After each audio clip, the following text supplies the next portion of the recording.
So, of course, we've had Jordan Chariton and other members of the TYT Politics team at the site of the protests over the construction of the pipeline in the Dakotas.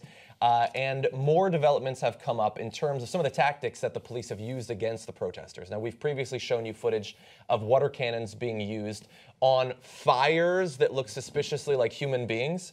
And so Jordan Chariton was at a press conference with the governor, and he asked him about that tactic. And their attempts to evade responsibility for it are pretty interesting. Let's watch. You said that this is all in the interest of public safety. Was it in the interest of public safety to use water hoses on the 20th? Well, I wasn't present for that, and Mike, maybe you have a better speak to that. Understanding of what developed that particular night. The fire truck was staged, and it started with fires that the protesters started, fires on the bridge. There on the left, you see headlights and hazard signals flashing, not fires. So yes, water was used to not only put out the fires, but to get protesters away from the bridge, away from the dangers of being on the bridge. The dangers on the bridge were created by the Morton County Police, including freezing water, mace, tear gas, rubber bullets, and grenades. It was effective, but I would offer that everybody that was on the bridge had the opportunity to leave before water was used. They weren't trapped on the bridge. They were asked to leave numerous times. They chose to stay, so water was... Here you see a water protector fall face first over the barbed wire barricade and what looks like officers shooting him multiple times with rubber bullets. Finally, we find a fire, only not on the bridge, in the brush, started by police tear gas canisters, put out by the water protectors. Would you use it again in a similar situation in sub-freezing temperatures? If they started fires on the bridge, yes, we would use it again.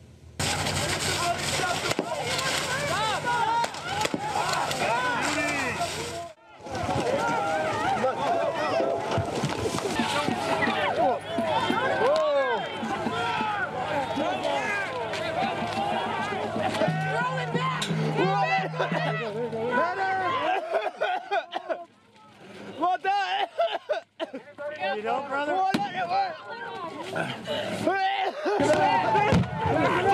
Fuck! Medics! Get medics! Get vehicles! Get medics! Get vehicles!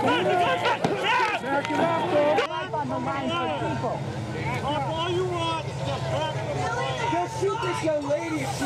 There we go. Hey! Look at you! You are a coward! Do that! Fucking coward! Peaceful! Oh, you coward! That's not supposed to be happening in the U.S. By the way, it's so perverse that they're using water cannons against them in this particular case. It's almost like by design intended to insult them in their mission. So there's some great footage and great reporting by Jordan Chariton.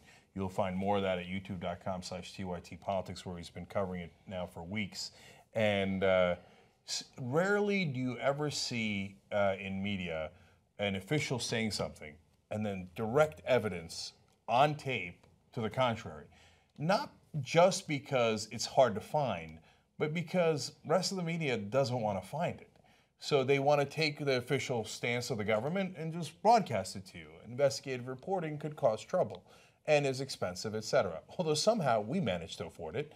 And so there you have Jordan quoting the cop. I mean, you saw it for yourself. They started we were firing on them because they, or we were spraying them with water because they were there was fires. There was no fires. Then you saw they started the fires by throwing the tear gas. It's all on tape. It's all on tape. So I think that a lot of people in America still have this old way of thinking that if a cop is telling me, if the government is telling me, if someone in authority is telling me, it must be true. I mean, would the governor lie? Come on, they're politicians. Are you questioning the word of Governor Dalrymple? And in that case, just real quick, that Governor DAPL, to be fair to him, didn't lie. He just threw that cop under the bus by being like, I wasn't there, let that guy handle it, right? You go ahead and lie to him.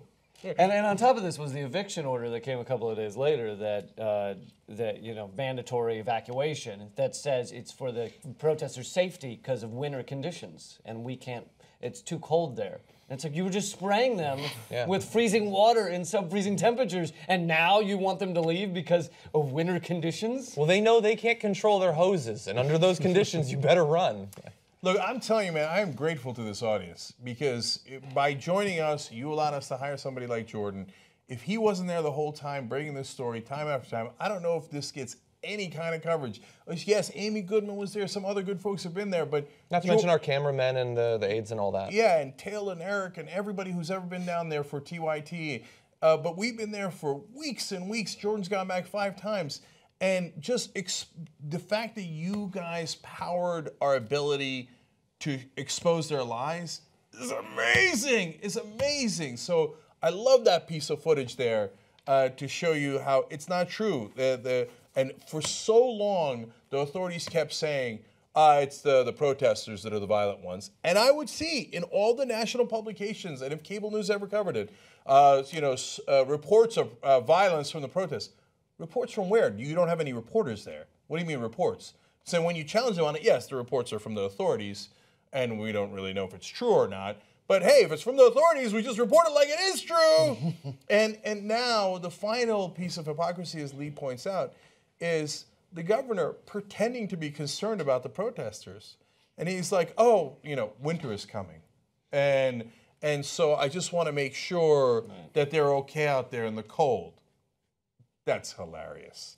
I mean, we gave him the nickname Governor DAPL because all he's ever done is supported the Dakota Access Pipeline, and all he's ever done is ordered everyone that works in his state government to go after these water protectors. So please spare us your obvious lie that you're concerned about their safety. Do you think it kind of sounds a little bit like maybe a Tamir Rice kind of story where you're seeing the same things? So maybe if we would have had a system that said Black Lives Matter and we had systems and institutions that do that, then we wouldn't be here, and you would understand that the cops have been lying to you for the last, since their inception, because there are 3 things and 3 things only that I go over all the time: the creation and maintenance of a slave class, the protection of elite and white property, and the continued genocide of the Native American people. Every action that you see American policing do will constitute at least one of those things.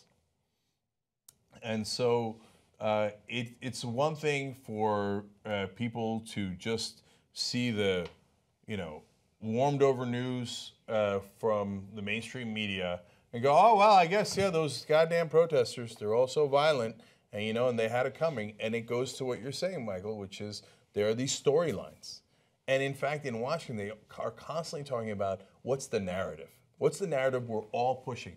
And sometimes I push back, and I'm like, what do you mean narrative? Like, so I've had op-eds rejected because it wasn't going with the narrative of the day.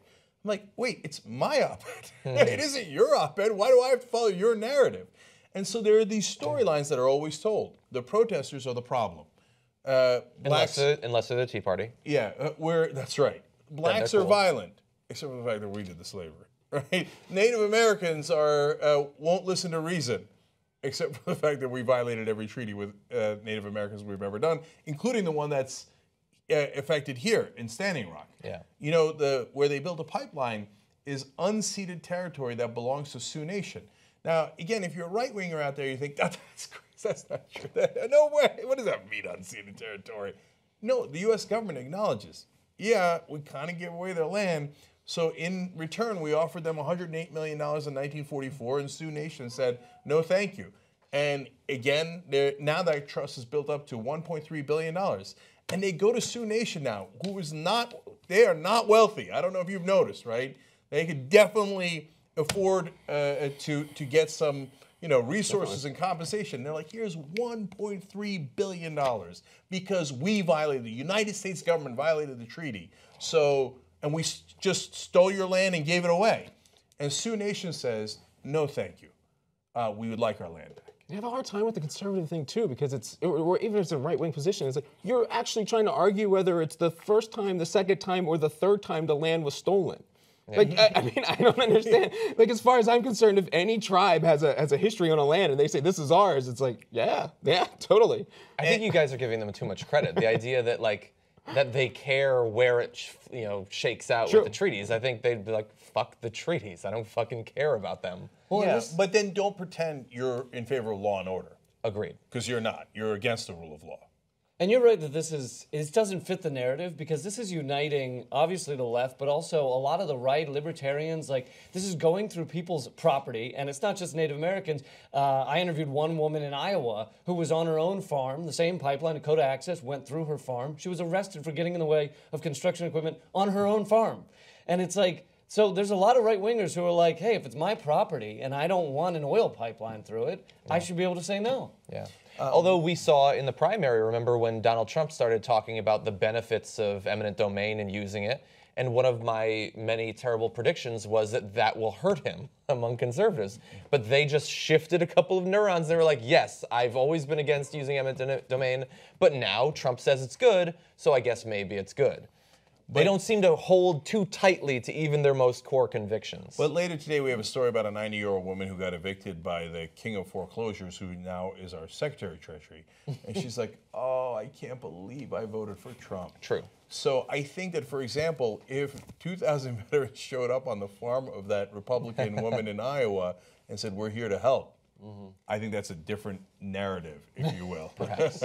So you guys are starting at Standing Rock, but you never know where it ends.